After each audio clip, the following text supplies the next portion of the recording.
síntoma que ahora estamos evaluando es el dolor pélvico, ¿no? En este caso, el dolor de origen menstrual. Dismenorrea. ¿Qué cosa es dismenorrea? Dismenorrea viene pues de dos palabritas, ¿verdad?, griegas, que enmascaran o traducen menstruación dificultosa, menstruación dolorosa, ¿ya? Y es quizás uno de los motivos que más frecuentemente lleva a la paciente al ginecólogo. Entonces viene la mamá con la niña, ¿no?, o con la jovencita, y dice: doctor, mi hija cada vez que le viene su menstruación se desmaya. No sé si se desmaya por el dolor, porque no quiere ir al colegio, ¿no? Pero la dismenorrea tiene intensidades, ¿ya? Y en algunas mujeres pueden ser tolerante, llevadero, leve, durante poco tiempo, y en otras mujeres realmente puede hacerles perder el conocimiento, llevarles a la emergencia, ¿ya? El toquete hacer una emergencia, es muy variable, ¿ya? Y es algo que tenemos que tomarlo seriamente. La característica es que el dolor siempre va a aparecer con la menstruación. Esa es la característica. Unas horas antes de la menstruación, la mujer ya empieza a sentir ciertos dolores y que se incrementa durante los primeros días de menstruación, el segundo día de menstruación, y después se empieza a bajar. Generalmente, las mujeres que tienen por lo menos una dismenorrea moderada severa, durante todos sus ciclos tienen dolor menstrual. Durante todos los ciclos, ¿ya? En cambio, la que tiene una dismenorrea leve puede ser que en algunas ocasiones no tenga dolor y en otras. ¿De acuerdo? ¿Cuánto puede durar? Puede ser solo unas horas, pero en algunas personas puede llegar a durar días. ¿No?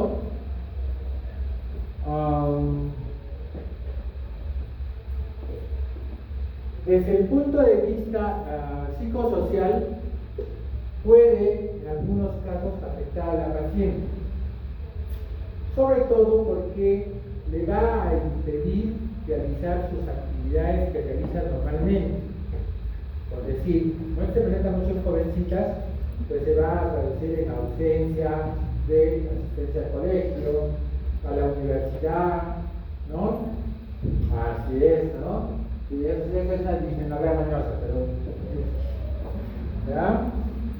En México, como en otros países, se ha documentado que entre el 20 y el 90% de las adolescentes presentan dismenorrea, y que en alrededor del 15% esto presentan ausencias escolares, ¿verdad?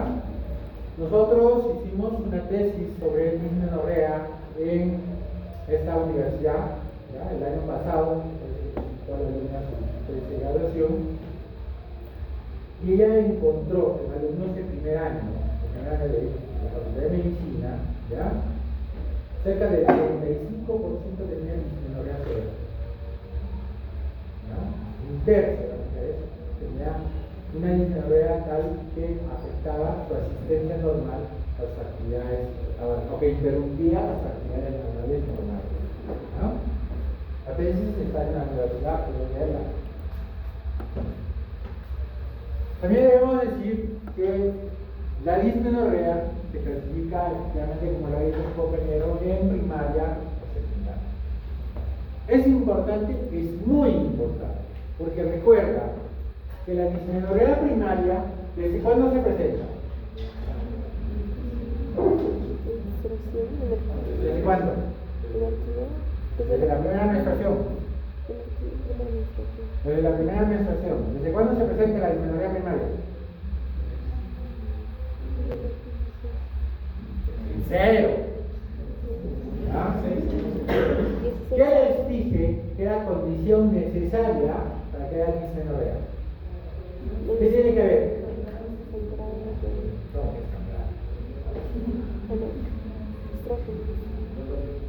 Tiene que haber ovulación. Los primeros ciclos, también les dije de las mujeres no tiene ovulación. Se llaman ciclos anovulatorios, ¿ya? Entonces, la dismenorrea se va acentuando a medida que va progresando la menstruación de las señoritas, ¿ya? Entonces, las pacientes, los primeros años quizás no tengan dolor, pero cuando ya tienen 15, 16 años, empieza a hacerse más frecuente el dolor. ¿Ya? ¿Por qué? Porque ya hay ovulación. ¿Listo? Entonces, eso tenemos que saber. Entonces, la dismenorrea primaria no es que tiene dolor desde la primera menstruación.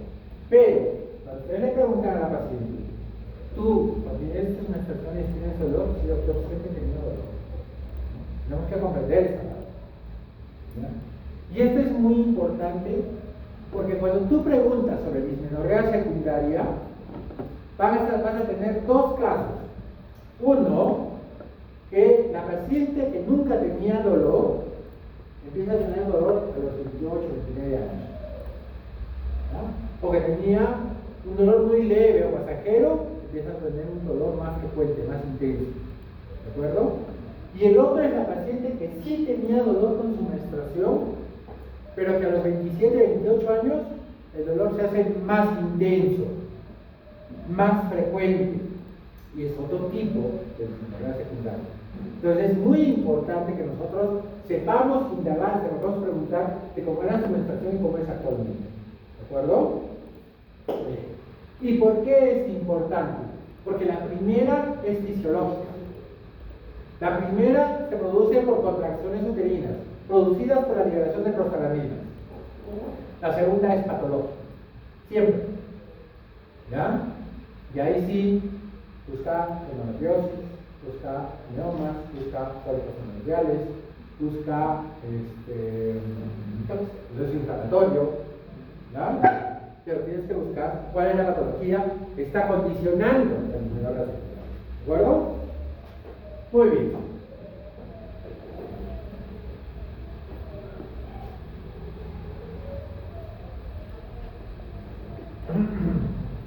¿Qué pasa con la dismenorrea primaria en el transcurso de la vida? ¿Aumenta o disminuye? Tiende a disminuir. ¿Ya? Tal es así que antes se decía que cuando inicien las mujeres sus relaciones sexuales va a disminuir el dolor menstrual. No se hicieron al cielo. Y otros decían, cuando tenga su hijo va a desaparecer el dolor menstrual. Bueno, ninguna de las dos realmente tiene un motivo para confirmar dichas afirmaciones. ¿Ya? El que tengas o no relaciones sexuales no va a variar tu producción de prostaglandinas. ¿Ya? Y tampoco el hecho de que tengas un hijito. ¿Ya? Se pensaba que el dolor se incrementaba porque el orificio cervical era muy estrecho y que durante la menstruación la posibilidad de que salga la sangre era dificultosa y por ende eso producía dolor, además que incrementaba la posibilidad de que haya menstruación retrógrada. Entonces, esto no se ha comprobado realmente, recientemente no se ha comprobado, pero sí es cierto que después de un parto la posibilidad de dismenorrea baja bastante, la incidencia disminuye bastante, ¿ya? Entonces en la edad tiende a disminuir. Por favor, los que quieran escribir celulares pueden retirarse, ¿ya? Me interrumpe, no me concentro. Y en cambio la dismenorrea secundaria es totalmente lo contrario. La dismenorrea secundaria se incrementa con la edad, y es obvio, porque al comienzo yo no voy a tener un proceso patológico. El proceso patológico se me va a presentar, se me va a incrementar con la edad, ¿no? Y es lógico pues que encuentre yo dolor o dismenorrea secundaria en este tipo de pacientes mientras más avance la edad, ¿de acuerdo? Lo que les dije al comienzo, la dismenorrea siempre, pero siempre se va a asociar a ovulación. Si no hay ovulación, no va a haber dismenorrea. ¿Y por qué no va a haber dismenorrea? Vamos a explicar esa parte. Recuerden que la dismenorrea se va a producir porque se cae el endometrio, ¿correcto? Bien. Para que se caiga el endometrio, tenemos que producir prostaglandinas. Esas van a hacer que se descentralice, se separe, se caiga, va a producir cambios vasculares, principalmente necrosis, contracción y se cae, ¿correcto? Entonces, ahora imaginémonos, ¿qué puedo yo hacer para que no tenga sangrado? Perdón, para que no tenga dolor. Uno, pues que no se caiga el endometrio, ¿no es cierto? Y eso es lo que pasa con la regulación. Dos, que el endometrio sea poquito, ¿verdad? Que no crezca mucho. Y entonces, ¿qué hacemos para eso? ¿Qué hacemos? ¿Ustedes qué nos cuesta? Claro, pero ¿qué hacemos? ¿Qué nos van a encargar? Claro, tenemos anticonceptivos. Con eso nosotros estamos haciendo ¿qué cosa? Estamos moderando el crecimiento del endometrio, ¿no? Le damos progestinas, ¿no es cierto? Pero han visto que sus compañeros que es parte del tratamiento. ¿Por qué? Porque las progestinas ¿qué hacen? ¿Qué hace la progesterona con el endometrio? Que no crezca el endometrio, ¿no? La atrofia. Y por lo tanto, si no hay endometrio, no hay nada que se desprenda. ¿Me entienden? Y si no hay nada que se desprenda, no se libera prostaglandinas. Y si no hay prostaglandinas, pues no hay dolor. ¿Sí? Esa es la razón por lo que hago. Esta es la forma, ya les he dicho, como tienen que estudiar. ¿No? No quedamos en memoria. En memoria no les va a quedar nada. ¿Ya? Tenemos que razonar por qué estamos haciendo estas cosas. Bien, ¿qué más te puedo decir acá?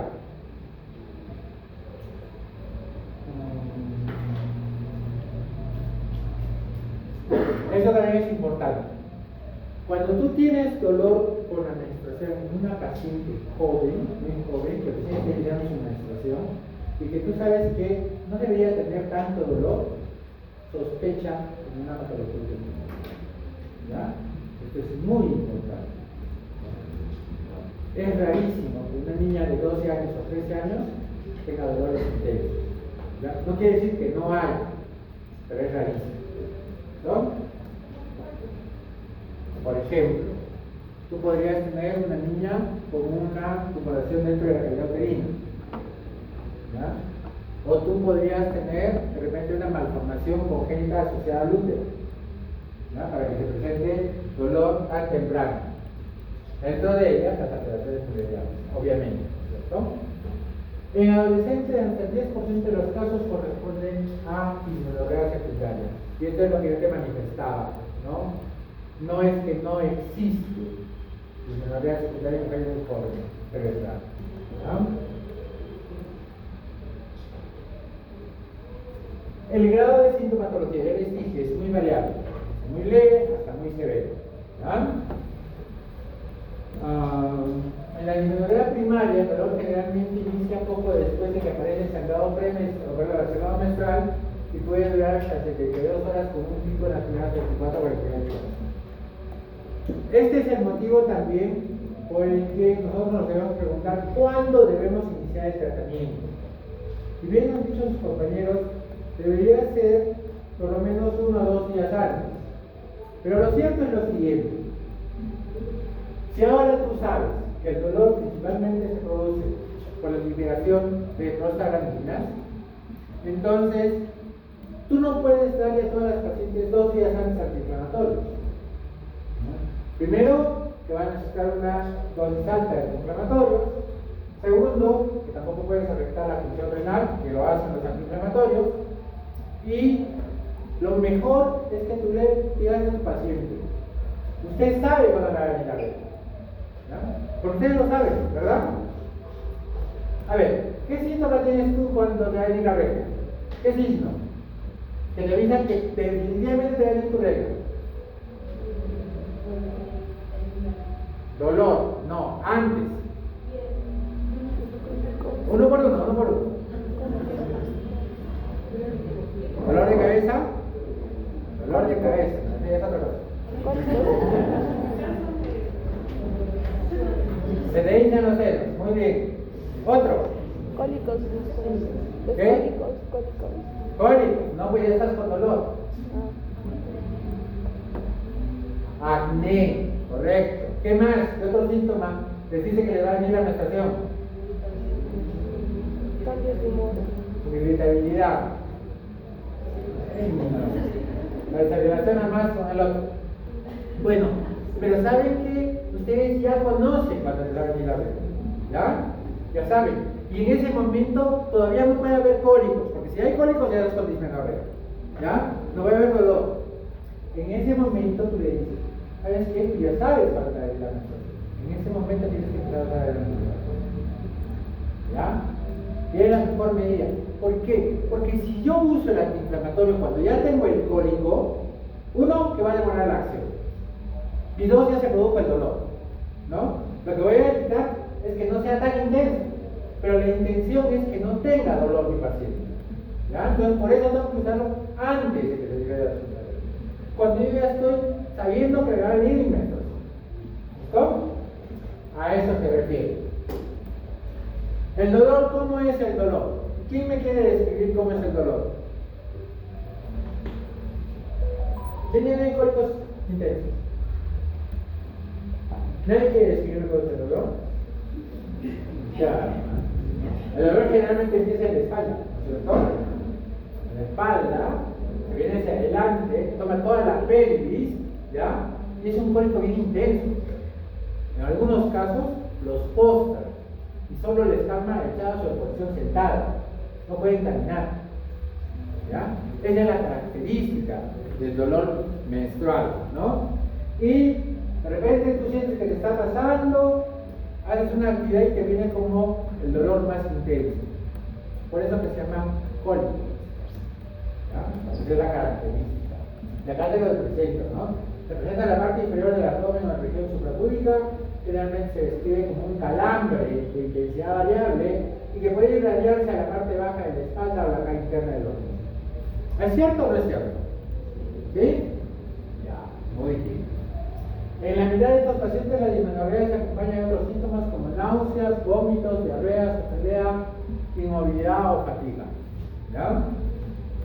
Y el término de dismenorrea severa define a las pacientes con dolor intenso que además presentan sintomatología gastrointestinal o cefalea, que se de poco con los analgésicos y que claramente disminuye de otras actividades cotidianas. Por eso que cuando me decías cefalea, es que más se presenta durante la menstruación, que previo a la menstruación. ¿Ya? Pero sí hay otro síndrome, que lo vamos a explicar ahorita, ¿ya? Que sí se presenta de muchos de los síntomas que me han referido, ¿ya? Y eso se llama síndrome de lesión premenstrual. Terminando ahorita.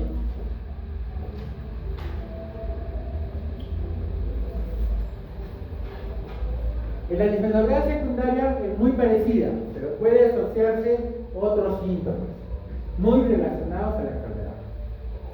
Por ejemplo, si es endometriosis, pues probablemente el dolor pélvico sea más intenso y dependiendo de la estructura que esté tomada, pues va a dar un dolor referente, ¿no? Y lo hemos visto cuando hemos hablado de endometriosis.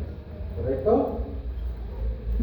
Puede iniciar su presentación varios años después de la menarca, puede ocurrir al mismo tiempo que la menstruación o iniciar a la mitad del ciclo menstrual.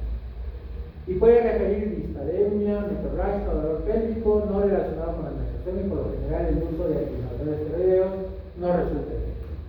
Y eso va a depender, obviamente, de cuál es el motivo de la dismenorrea.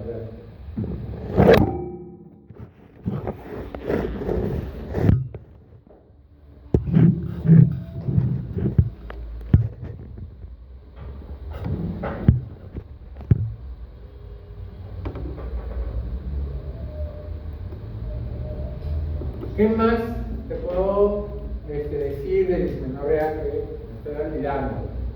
Y bien la parte que yo te hablaba del trastorno emocional, ¿no? Y bien lo ha dicho acá la doctora, ¿no? Pero a ella se le presenta antes. Entonces, de repente está más haciendo la menstruación. ¿Por qué? Porque es durante la menstruación que se presentan los cambios emocionales, ¿no? ¿Cuál es el peor momento para enamorar a una mujer? Y en las fases del ciclo ovárico, ¿en qué etapa tienes que enamorar a la mujer para que te acepte? ¿Ah? En la fase folicular, ¿no es cierto? Claro. Porque si la buscas en la fase lútea, te manda por un tubo. Y peor si está en la menstruación, ¿no? Por eso es que es una broma, ¿no? Está ahí renegando a la chica, ¿no? Y seguro que está con su menstruación. ¿Sí? Entonces, se reviere esto, ¿ya? Entonces, sí, sufre trastornos emocionales. Y ahora hablemos de la parte seria de esto. Cuando una mujer está menstruando, hay que tratarla con mucho cuidado. ¿Ya? Generalmente se alteran varias fases. ¿Ya? Y se ha visto también que muchas etapas depresivas se relacionan justamente con la menstruación. ¿Ya? Entonces, no es para tomarle cuidado. Hay que tener mucho cuidado. En tiempos remotos se consideraba que la histeria tenía su origen en el útero y que toda mujer que padecía cólicos por hambre durante la menstruación era por histeria. Lo cual ya saben ahora que no es cierto, ¿no? Algo que antes a las cosas de la vida se llamaban histeria. Fisiología. En resumen, básicamente es el hecho de que yo voy a originar gran cantidad de prostaglandinas a través, en este caso, del ácido araquidónico y donde están los ácidos grasos omega 6. Yo voy a fabricar prostaglandinas que tienen un papel muy importante durante la descamación del endometrio. Y es que estas prostaglandinas tienen varias finalidades, ¿no? Por un lado, van a producir que los vasos se obstruyan, van a producir necrosis y eso va a facilitar que se produzcan hemorragias, que luego va a producir la descamación y la caída del endometrio. ¿Ya? Pero casi inmediatamente, en menos de 24 horas, también tiene que abrir el vaso. ¿Ya? ¿Para qué? Para que vuelva a crecer el nuevo endometrio. Y si no, después de la primera menstruación ya no tendrían endometrio. ¿Ya? Es un proceso muy interesante porque este es el único sitio donde los procesos de coagulación no se dan como en el resto del organismo. Acá hay una variante, ¿ya? Entonces, tiene que haber un proceso de necrosis, un proceso de vasodilatación y eso se produce definitivamente por liberación de prostaglandinas. Entonces, ¿eso qué pasa? Esto condiciona la hipoxia, ¿ya? Y la hipoxia, la necrosis, causa dolor. ¿Ya? Y esto produce contracciones, y eso también causa dolor. ¿Ya? Y si a eso todavía le agregamos la menstruación retrógrada y la sangre, recuerden que es irritativa en el peritoneo, y por lo tanto también causa dolor, entonces tiene motivos suficientes para justificar su dolor que tiene durante la menstruación. ¿No? Eso es lo que habla de esta diapositiva y de cómo se produce y las sustancias que interactúan con la misma, ¿no? Y acá tienes un resumen de esa diapositiva anterior, ¿no? Y eso solamente es para recordar dónde se producen las prostaglandinas, dónde se produce el ácido araquidónico y dónde se producen las prostaglandinas, ¿no? Todo se origina en los fosfolípidos, en el ácido araquidónico actúa una serie de enzimas, principalmente lipoxigenasa y ciclooxigenasa. Si es la lipoxigenasa, pues yo voy a tener básicamente al final formación de leucotrieros. Pero si es la ciclooxigenasa, lo que básicamente yo voy a tener es formación de prostaglandinas y sintomatología, pues ya te lo he dicho durante toda la clase, es el dolor que existe durante la menstruación. Ya te he explicado cómo es el dolor. Quizás acá haya que tener en cuenta sobre todo la dismenorrea secundaria, porque las características del dolor adicional que podría presentar la paciente podría darte pautas para determinar cuál podría ser la causa por la cual esta paciente está teniendo una dismenorrea secundaria. ¿Ya? Eso quizás. Por ejemplo, si al dolor que está presentando la paciente se le añade la presencia de un sangrado menstrual muy abundante, pues ¿en qué estaría pensando? ¿En qué pensaría? Hemorragia uterina. ¿Qué? Hemorragia uterina. Sí, claro, es una hemorragia, mi amor, pero ¿en qué patología? Miomatosis, ¿no es cierto? Claro. Así sería que yo pensando a ver cuáles son las posibles causas. ¿El ultrasonido me va a ayudar? Pues muy poco. Algo que me sirva para detectar la causa secundaria. ¿Ya? ¿La laparoscopía me va a ayudar? Dependiendo. Si por ejemplo yo estoy sospechando que mi paciente presenta dolor, pero tiene sangrado intermenstrual, ¿no? Quizás sí me podría ayudar para ver si existiera, por decir, se me ocurre a mí, un proceso inflamatorio, ¿no? O podría ser una enfermedad inflamatoria, o podría ser una endometritis, que esos casos pueden dar sangrado intermenstrual, ¿no? Y cosas así. Nos va a depender mucho de lo que yo esté sospechando. ¿Qué debo descartar cuando yo tengo una dismenorrea secundaria? Endometritis, salpingitis, embarazo ectópico, enfermedad inflamatoria. Hay dos por ahí que no están acá, ¿no?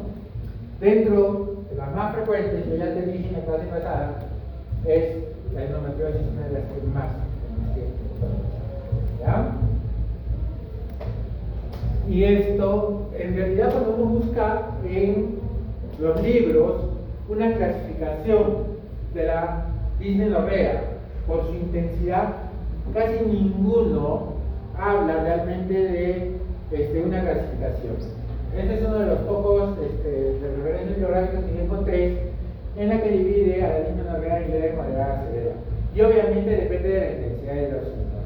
Pero si quieres tener una idea más o menos, ¿no? Leve dice el dolor que se acompaña a la menstruación de poca intensidad, que suele aparecer el primer día y no hay presencia de síntomas neurovegetativos. La joven no suele prestar analgésicos y no ve impedida su actividad cotidiana. La moderada, el dolor es más intenso, dura de 2 a 3 días y puede acompañarse de algún síntoma neurovegetativo. El estado general puede estar afectado, pero los analgésicos le permiten realizar su actividad cotidiana. Y la severa, el dolor es muy intenso, suele acompañarse de signos funcionales como náuseas, vómitos, diarrea, fatiga, laxitud, cefalea e incluso lipotimia. A veces el dolor es tan intenso que la mujer precisa inflamarse. Los analgésicos suelen ser poco eficaces y las mujeres se ven imposibilitadas para sus ocupaciones diarias.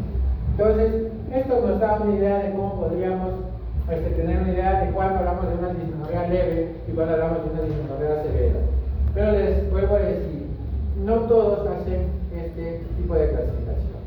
¿Ya? Ahí tienen lo mismo, pero de otro autor, en el que hace o toma una clasificación que va del 0 al 3 y va desde que no tiene dolor hasta que tiene un dolor muy intenso en la cavidad pélvica.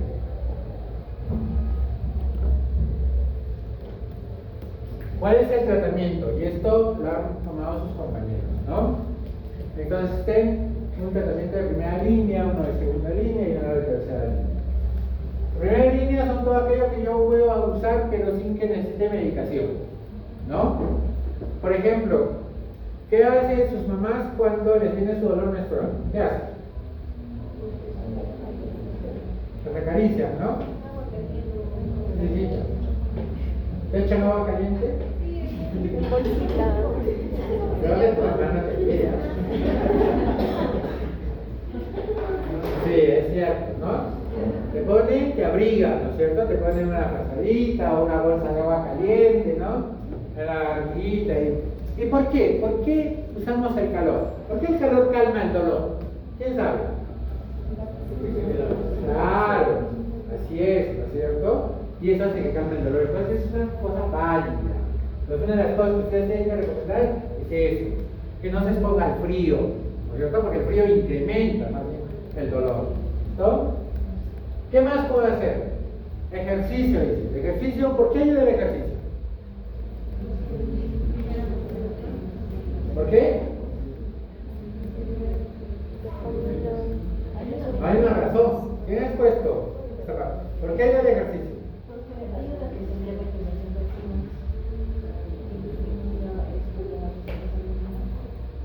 O sea que las mujeres sedentarias son más propensas a tener dolor menstrual, ¿verdad? Así es. ¿Ya? Ese es el motivo. Otro motivo más para que hagan ejercicio todos los días. Y no se la pasen durmiendo. La dieta. Definitivamente cuando tú estés menstruando, no consumas grasas. ¿Ya? No consumas chocolates, no consumas frituras, ¿ya? Te va a aumentar el dolor, ¿ya? Sin embargo, el año pasado, o el semestre pasado, no recuerdo bien, unos compañeros me trajo un artículo donde es un artículo científico donde muestra que el chocolate de taza disminuye el dolor menstrual, ¿ya? Es el único artículo que he leído al respecto, ¿ya? Y muestra ahí algunos ejemplos en el cual recomienda más bien el uso de chocolate de taza durante la menstruación. Les hago este alcance por si alguien quiere seguir investigando al respecto, ¿ya? Tratamiento de elección, tratamiento de primera o de segunda línea, antiinflamatorios, ¿no? Y ya hemos dicho cuál es el secreto. Usar los antiinflamatorios antes de que empiece el dolor, antes de que se instaure el dolor, antes que se liberen los tratamientos. ¿Listo? Después, no sirve mucho. No tiene que ver. El hecho de que seas irregular no quiere decir que no vas a saber cuándo te viene tu menstruación. Rara es la mujer que le va a venir su menstruación sin haber tenido un síntoma previo. ¿Verdad? Y eso yo se lo digo porque yo lo veo todos los días, ¿no? Una mujer que me dice, doctora, a mí me sale un varito justo en la punta de la nariz. Y le sale de verdad. Sí, ya sabe cuándo le va a venir. O le sale en la frente, ¿no? Como un cachito le sale ahí. Típico ya. Ya. Y hay algunas mujeres que se van a asociar a la dismenorrea a síndrome de tensión premenstrual. Y les voy a adelantar un poquito acá. Lo que pasa en el síndrome de tensión premenstrual es que efectivamente se retienen líquidos y la mujer se siente como hinchada. ¿Ya? Le crecen los senos, siente que le han crecido las caderas, que se le han hinchado, ¿no? El abdomen le ha crecido, ¿no? Y son pacientes que también tienen esos cambios y que les va a decir que está pronto a venir a menstruación. ¿Ya? Bien, no salgamos del tema. ¿Qué otra cosa yo puedo hacer? En los casos en los cuales yo no tengo una buena respuesta con los aires, que la voy a tener casi en el 90% de las pacientes, ¿ya? En ese 10% que no tengo una buena respuesta y que yo ecográficamente he demostrado que no hay otra sintomatología asociada, otro cuadro clínico asociado, pues yo puedo usar los sentidos orales combinados. Ya les he explicado cuál es el motivo. No solamente es que le voy a regular el ciclo, sino que voy a hacer que ese momento no crezca demasiado. Y al permitir eso, voy a hacer que el sangrado sea menor y por lo tanto haya menos liberación de prostaglandinas y menos sangrado y menos dolor. ¿Ya? Muy bien.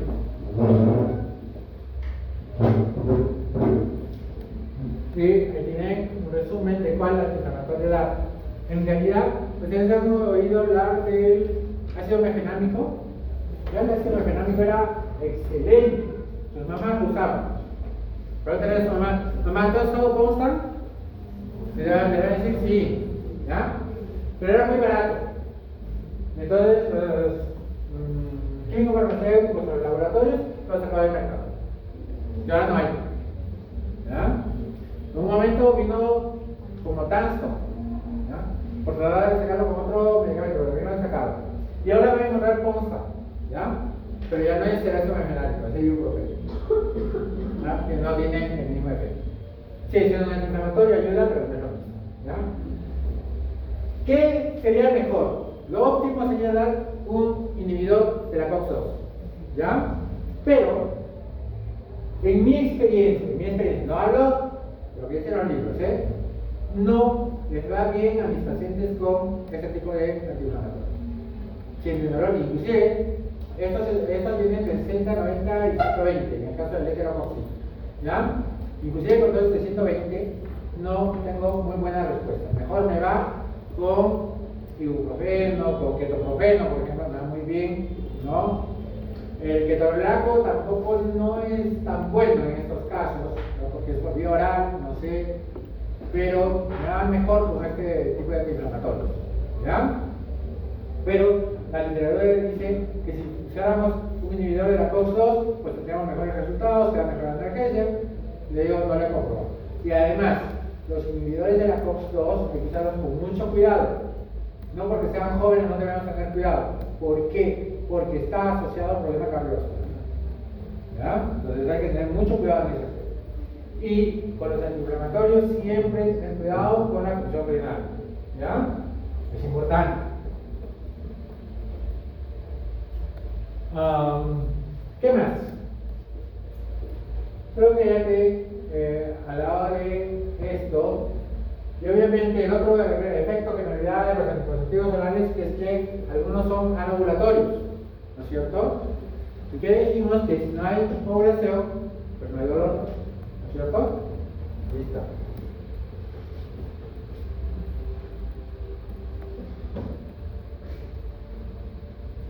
Y acá están todos los motivos que además se adicionan a la dismenorrea, ¿no? Ausentismo escolar, afectación de la calidad de vida, ¿ya? Experiencias negativas con la menstruación, empeoran estos aspectos sociales, ¿no? Es como por ejemplo que alguien se olvide de que lleva bien su menstruación y tiene un accidente, ¿no? Con su menstruación.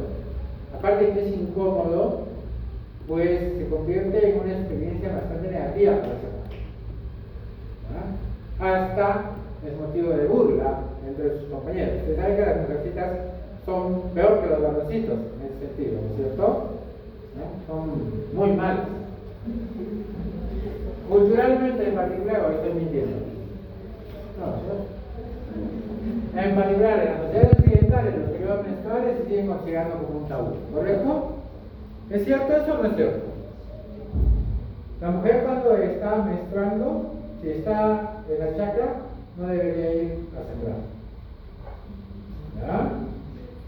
Si es que, por ejemplo, vamos a suponer que voy a realizar una actividad social, la excluye la persona que está menstruando. ¿Ya? ¿Existen culturas así? ¿Ya? Si la mujer está menstruando, la aíslan a determinadas poblaciones, porque creen que va a traer algún mal sobre el pueblo. ¿Ya? Así estaba considerado tradicionalmente la menstruación, ¿no? Pero claro, esperamos que esto poco a poco se excluya totalmente. Y otra cosa que sí voy a recomendar es que ustedes dentro de poco van a empezar a dar charlas en colegios, en sus sociedades donde estén, pues tienen que explicarles a todas las mujeres jóvenes cómo es la fisiología del bebé, ¿no? ¿Qué es la menstruación? ¿Cómo se produce? Para que ellas tengan un conocimiento adecuado de qué es lo que está pasando con su cuerpo, ¿no? Eso es muy importante, que es una de las partes que más desconocemos. Hasta aquí. ¿Alguna pregunta? Doctor, ¿el tercer año cuál sería? ¿El tercer año cuál sería? Tendrías que usar un medicamento que ya no te haga menstruar. Ya no hablamos solamente de progestinas, sino a nivel central. ¿Cuál sería ese medicamento? ¿No? Lo cual no es muy recomendable. Pero van a ver que acá, por ejemplo, a veces es necesario.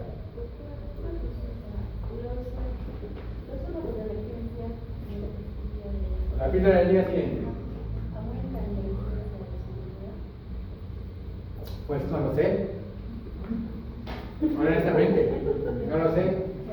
Porque la píldora del día siguiente se supone que va a retardar la ovulación si es que no se ha producido, ¿ya? O va a retardar la movilización, en primer lugar, del esperma y luego del embrión, si es que se produce la concepción. Es por eso que ustedes van a encontrar una mayor incidencia de embarazo ectópico desde que se empezó a usar la píldora del día siguiente. Por este motivo. Si se produce el embarazo, ya no se puede hacer nada y la píldora no va a tener ningún efecto. ¿Ya? Pero altera el ciclo menstrual, el ciclo ovárico, sí lo altera. Pero no en el mismo ciclo, sino en el ciclo siguiente. Por eso es que yo, gracias a esa píldora, tengo alta plata. Porque viene y me dice, doctor, no, yo tengo mi menstruación. ¿Sí? ¿Hace cuánto tiempo? Hace 2 meses. Y le hago una ecografía y no tiene nada. Y le preguntas, ¿usaste la píldora del día siguiente? Sí, doctor, la usé hace 2 meses. ¿Qué motivo? ¿Ah? En el mismo ciclo no se va a alterar, pero en el siguiente sí. Entonces es un poco difícil que yo diga si es que realmente va a tener o no dismenorrea. Es posible, no lo sé. ¿Ya? A veces se producen ciertos cambios asociados al ciclo ovárico, ¿verdad? Básicamente a la fase lútea, básicamente asociados a la progesterona. Y esta progesterona es la que va a producir una serie de cambios, una serie de trastornos en el organismo, y va a hacer que las mujeres, después de la ovulación, empiezan a presentar una sintomatología tan cambiante que va a empezar por el dolor. Y son mujeres que pueden llegar a tener dolor durante 21 días de los 28 que dura el ciclo. Son mujeres que van a experimentar cambios de tal magnitud que pueden llegar al suicidio. ¿Ah? Y a esto, señores, es lo que se conoce con el nombre de síndrome de depresión premenstrual y su estado más severo con el nombre de trastorno disfórico premenstrual. Eso es lo que vamos a hablar. Entonces, el síndrome premenstrual se caracteriza porque, aparte de todo lo que te mencioné en dismenorrea, ¿ya? Incluyen síntomas físicos, cognitivos, afectivos y conductuales que se producen cíclicamente durante la fase lútea del ciclo menstrual y se resuelven al inicio durante el sangrado menstrual. Y esta partecita es muy importante. Quiere decir que esos síntomas que tú tenías, como el hinchazón en las diferentes partes de tu organismo, el dolor que tenías en la garganta, ¿no? Desaparecen el día que tú empiezas a menstruar. Y ese día te viene el cólico menstrual por dismenorrea. Esa es la característica. Hay más de 100 síntomas asociados al síndrome premenstrual. Ahorita les voy a mostrar la tabla de esos síntomas, ¿ya? El 40% de las mujeres experimentan síntomas emocionales como irritabilidad, ¿ves? Tensión, inestabilidad emocional y síntomas físicos como sensibilidad en los senos, fatiga o distensión abdominal. A ver, normalmente, levante la mano quién tiene alguno de esos síntomas. Entonces ya saben dónde está. ¿Ya? La mayoría de las mujeres en edad reproductiva tienen uno o más de los síntomas emocionales o físicos de la fase premenstrual del ciclo, así es que no se preocupen. Y la gran mayoría tiene síntomas leves, pero un 5 o 8% tienen síntomas más graves que además se asocian con angustia o deterioro funcional. Otros estudios sugieren que hasta un 20% de las mujeres en edad fértil se quejan de molestias durante la fase premenstrual que podrían ser consideradas como relevantes clínicamente. La longitud de su expresión varía desde unos pocos días hasta 2 semanas, dependiendo de cada mujer. Y yo he tenido pacientes que casi durante todo el mes tenía dolor. Y que fue tratado con muchas cosas, hasta que no sé cómo se me ocurrió que podría ser un trastorno disfórico premenstrual, y le empecé a dar anticonceptivos orales, y uno que se utiliza, que es el Yasmin, ¿ya? Que por ser un mineralocorticoide, pues hace que no le quemas agua, y le empezó a ir mucho mejor, ¿no? Mira, ¿ya? Ahí dice la longitud de la expresión de los síntomas del síndrome premenstrual a lo largo del ciclo menstrual. Y tú, quiero que veas, acá está el ciclo menstrual, ¿ya? En la parte de abajo. Mira el día 14, ¿ya? Y el nuevo ciclo. Y mira cómo se expresa la sintomatología, ¿no? Cómo va aumentando a medida que se acerca la ovulación y se hace mucho más intenso justamente con la ovulación o después de la ovulación, que es donde empieza la fase dura, ¿ya? Y se mantiene así hasta que empieza el nuevo ciclo. Y esto es la sintomatología, es el cuadro clínico característico que se presenta en las pacientes con síndrome premenstrual. ¿Por qué? Voy a hablar un poquito de serotonina. ¿Ustedes saben con qué se relaciona la serotonina? ¿Con qué, ¿cómo diríamos? ¿Con qué, sí, con qué sentimiento podría ser? ¿Con qué alegría, ¿no es cierto? Felicidad, ¿qué más? Casi más, ¿no? Así es. Entonces, la serotonina juega un papel muy importante. En realidad, hay bastante escrito y hay tan poco que sabemos de la serotonina y cuál es el papel, que yo los invito a que lean. Es aburrido porque se relaciona mucho esto con bioquímica y con la parte psicológica, pero les voy a decir algunas pausas. Por ejemplo, la parte de la depresión de la mujer que se presenta en la posmenopausia está asociada a niveles bajos de serotonina. ¿Ya? ¿Se acuerdan? Cuando hablamos de amenorreas hipotalámicas, que había ciertas amenorreas que no se podían explicar, que estaban relacionadas con factores emocionales, ¿no? ¿Se acuerdan? Está asociado al índice de serotonina. ¿Ya? Y se sabe que las pacientes que tienen trastorno disfórico premenstrual y síndrome premenstrual tienen niveles bajos de serotonina. Entonces, de ahí que muchas de las terapias vayan asociadas a incrementar los niveles de serotonina, ¿no? Y se han ideado múltiples estudios tratando también de asociarla con otras estructuras, ¿no? Una de ellas, por ejemplo, es la luz natural, ¿ya? Y se ha visto que las mujeres que se exponen más al sol, pues tienen mejores niveles de serotonina y por lo tanto menor incidencia de síndrome premenstrual y trastorno disfórico premenstrual. Y no solamente eso, este síndrome empeora con la noche, o se manifiesta de más evidente en la noche. ¿En qué época del año creen que es más intensa el síndrome premenstrual? En el invierno, así es. Que en el verano mejor, la primavera mejor, ¿no? Así es que no le digan brujo a que les diga váyase a pasar vacaciones porque sí tienen la razón. ¿Ya?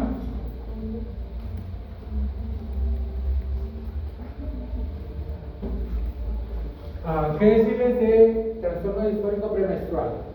Que es el síndrome premenstrual, pero en su máximo nivel, con toda la sintomatología del caso. ¿Ya? Y son las pacientes que sí pueden ir al suicidio. ¿Ya? Y es un tratamiento urgente y no solo por el ginecólogo. Acá tienen que haber psicólogos, tienen que haber psiquiatra, tienen que ver medicina interna y otras especialidades, dependiendo de la sintomatología que se coadyuve con esta misma. ¿Ya?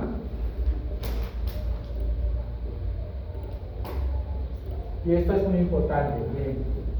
El trastorno disfórico premenstrual es un cuadro crónico, ¿ya? Y limitante, ya que si bien algunos tratamientos ayudan a manejar los síntomas, cuando las pacientes reinterrumpen y los síntomas regresan, es para ellas un problema debido a que perciben que algo fuera de ellas controla a lo más íntimo de uno mismo, y esto es las propias emociones.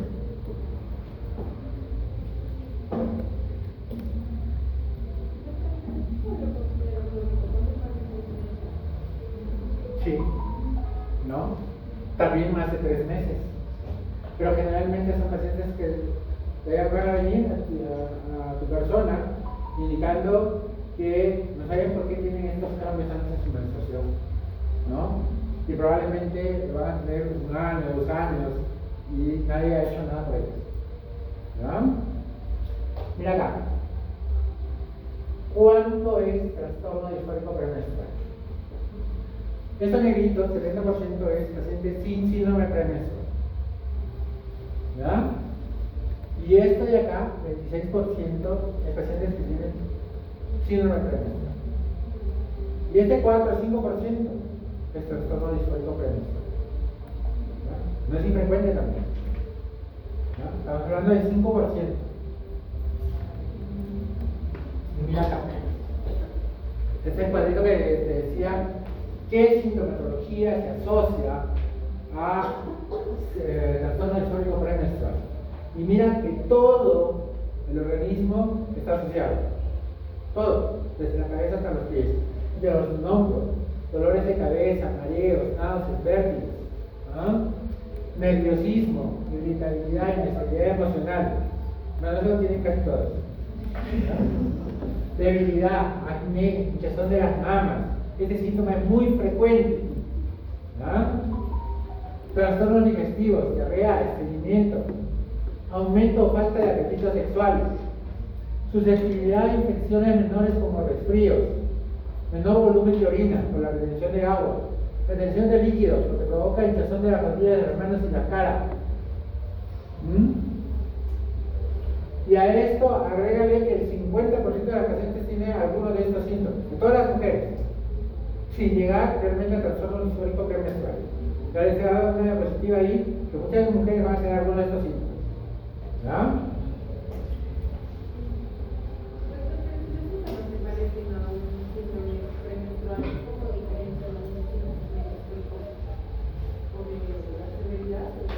No. El hecho de que los tengas, por ejemplo, la gran mayoría de ustedes van a tener hinchazón en los senitos previo a la menstruación. ¿Ya? Aislado por sí solo, y si no se asocia a ninguna sintomatología y no te produce mayor molestia, pues tú no lo vas a tomar como un trastorno disfórico premenstrual, ni un síndrome premenstrual. O puede ser parte de un síndrome premenstrual, ¿ya? Si quieres. Pero más lo vas a asociar a la normalidad. Pero si tú, aparte de eso, tu paciente viene con migraña, viene con hinchazón de senos, viene con que se le hincha todo el cuerpo, ¿no? Y de repente le encuentras hinchazón en los tobillos, ¿no? Viene con depresión, pues ya, ¿qué más quieres? El diagnóstico está ahí, a la vuelta de la esquina, ¿ya? Entonces, de acá, justo mirar lo que tú mencionabas, ¿no? La disforia premenstrual es una variante severa del síndrome premenstrual que afecta aproximadamente el 5% de las mujeres en edad fértil, sin diferencias socioeconómicas, geográficas, étnicas, culturales o temporales. Está descrita desde la menarquia y en muchas de las pacientes, pero su prevalencia aumenta entre la tercera y cuarta década de la vida y con tendencia a permanecer hasta la menopausia y a remitir de manera espontánea en cierto porcentaje de casos. ¿Y por qué dice eso? Porque se ha visto que hay síndrome de tensión premenstrual en mujeres no menopáusicas, recientes. Se ha reportado que la sintomatología comienza se agrava luego de los partos, por la edad, al comenzar o suspender los anticonceptivos orales o luego de someterse a esterilización tubular. Entre las variables clínicas asociadas al trastorno disfórico premenstrual se encuentra el antecedente de trastorno depresivo mayor o depresión postparto, los cuales también se presentan con mayor frecuencia luego de diagnosticado el trastorno disfórico premenstrual. No se encuentra relación entre los trastornos de personalidad y en general los síntomas aparecen cerca de la ovulación o durante las 2 semanas previas a la menstruación y finalizan por completo unos días después del inicio de la menstruación. Es lo que ya les había mencionado. Hizo la repetición de lo que se habla. Y acá está los síntomas que yo te decía que te voy a presentar una diapositiva con toda la sintomatología asociada. ¿Ya? Y para que nosotros hablemos del trastorno disfórico premenstrual, tienes que tomarte esto en cuenta. ¿Dónde está acá? Okay. A la mujer dice debe estar en edad fértil. En la mujer menopáusica, química o quirúrgica se necesita cuantificar mediante análisis de sangre la fase lútea y molecular. Las alteraciones interfieren acusadamente con el trabajo y las relaciones interpersonales. Los criterios A, B y C deben corroborarse en al menos 2 ciclos sintomáticos consecutivos. Para llegar a este diagnóstico, las mujeres deben llevar un registro diario de los síntomas y signos durante el ciclo menstrual, por lo menos durante 2 ciclos consecutivos. Entonces, esto tienes que tener en cuenta para llegar al diagnóstico de trastorno disfórico premenstrual. Ahí va desde la tristeza, tensión, estado de ánimo, irritabilidad, pérdida de poder por las actividades habituales, sexuales, dificultad para concentrarse, hasta el suicidio. ¿Ya? Hasta cómo te vistes puede ser un síntoma de trastorno disfórico premenstrual. ¿Y qué es lo que pasa? Que se descuida, ¿no? Se visten como sea, vienen como sea, ¿no? Pero en mi caso ha sido porque todo el día me he hecho trabajar hoy día, ¿no es cierto? Casi no vengo a dar mis clases. Muy bien. Esta hipótesis se las he puesto ahí porque me pareció interesante.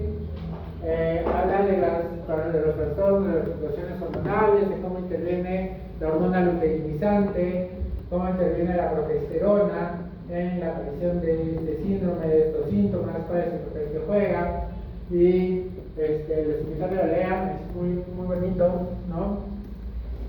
Quizás no les va a salir mucho para el futuro, pero parece que deben saberlo, ¿no?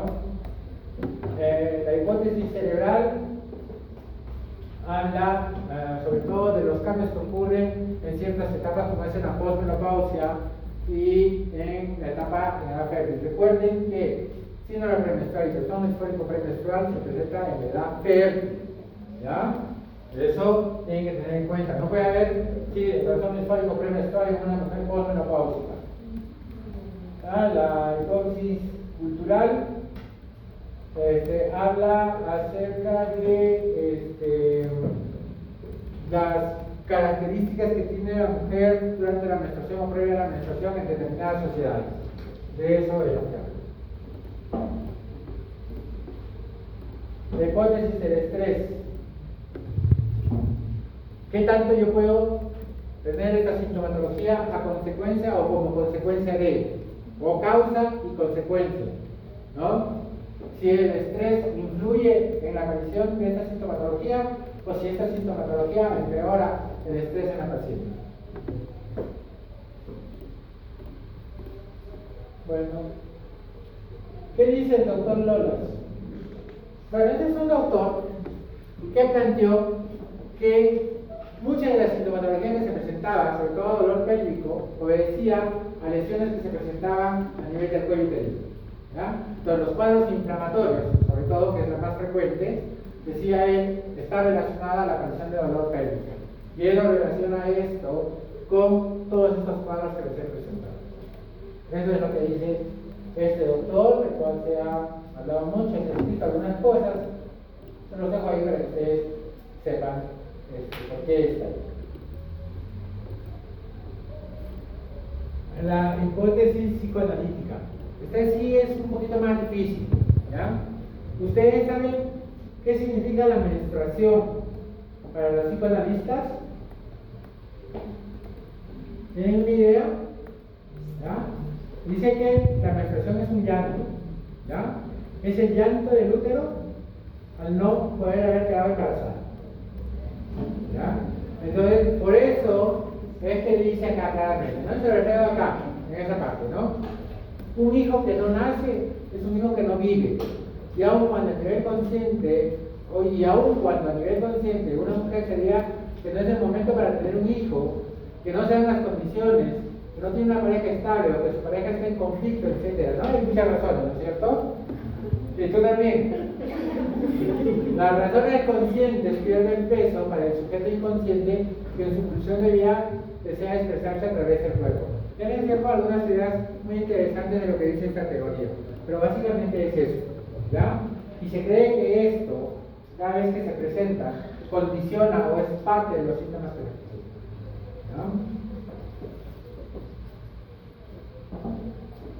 ¿ya? Ahora vamos a ver un poquito de serotonina. Ahí tienen.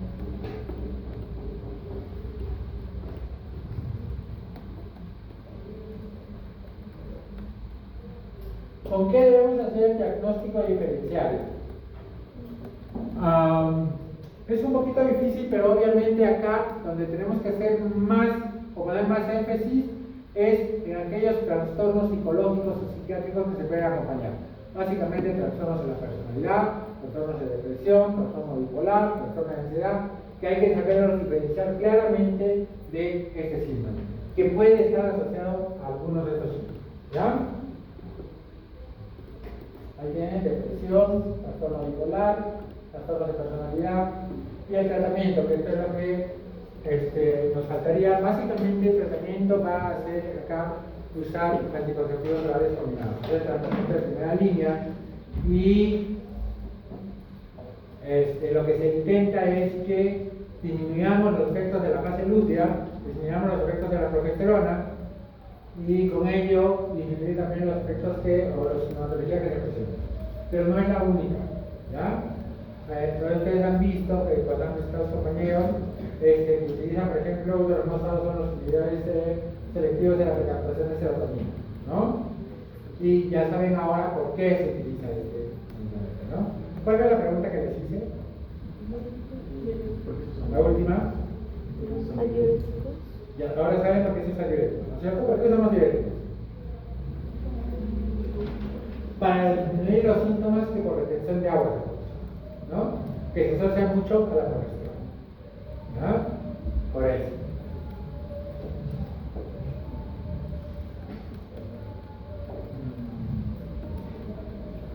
Hay que hacer modificaciones en la dieta, definitivamente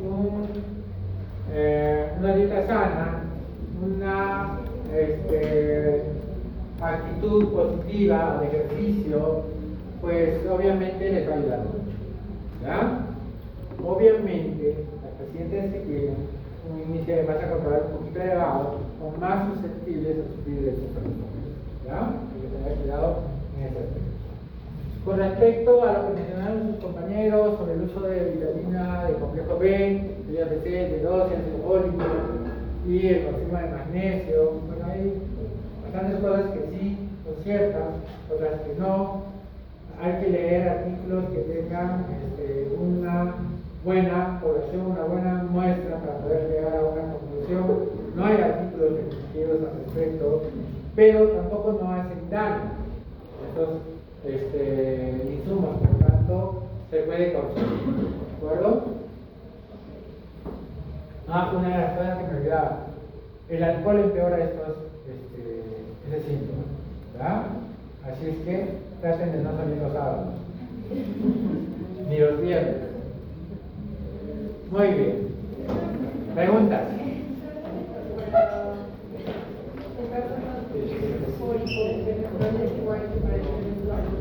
Sí, pero en el trastorno disfórico menstrual sí es obligatorio empezar con anticonceptivos orales combinados, ¿ya?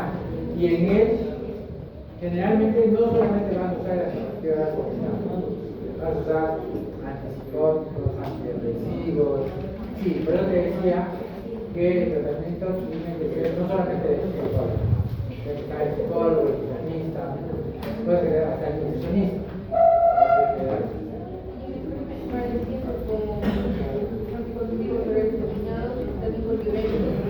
No necesariamente, puede que con la procedura de la no sea más necesario, ¿ya? Más al incluir la obligación, como te digo, te va a ayudar bastante, ¿ya? Bien, señores.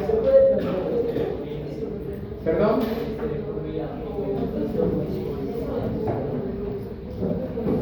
Pero es un tratamiento muy radical. Pero te va a aparecer depresión por otro motivo, porque va a ser una menopausia precoz. Entonces, la sintomatología